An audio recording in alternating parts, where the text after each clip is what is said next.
নমস্কাৰ এই মুহূৰ্তত আহি পৰিছে আপোনালোকৰ বাবে আজিৰ এটা ডাঙৰ গুৰুত্বপূৰ্ণ খবৰ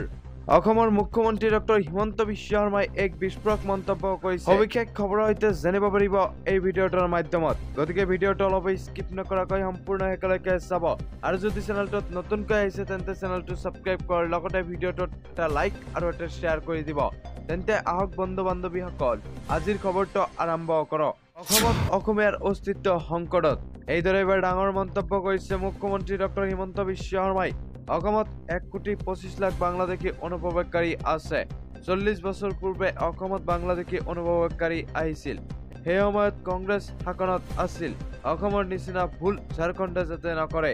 এইদৰে এবাৰ ডাঙৰ মন্তব্য কৰিছে মুখ্যমন্ত্ৰী হিমন্ত বিশ্ব শৰ্মাই 40 বছৰ পূৰ্বে অসমে এই ভুল কৰিছিল অসম বাংলাদেশ সীমান্ত উন্মুক্ত হৈ আছিল অসমে বাংলাদেশক প্ৰৱেশ কৰিবলৈ দি ভুল কৰিছিল পশ্চিম বংগই এই ভুল কৰিছিল সেই সময়ত নৰেন্দ্ৰ মোদী নাছিল এতিয়া ঝাৰখণ্ডৰ সৈতে নৰেন্দ্ৰ মোদী আছে ঝাৰখণ্ডৰ যাতে বাংলাদেশী সোমাব নোৱাৰে সেয়া নিশ্চিত কৰক অন্যথা আগন্তুক 20 বছৰত ঝাৰখণ্ডৰ খিলঞ্জীয়া সংখ্যালঘু হৈ পৰিব অসমত বাংলাদেশী অনুপ্ৰৱেশকাৰী বিধায়কৰ সংখ্যা 40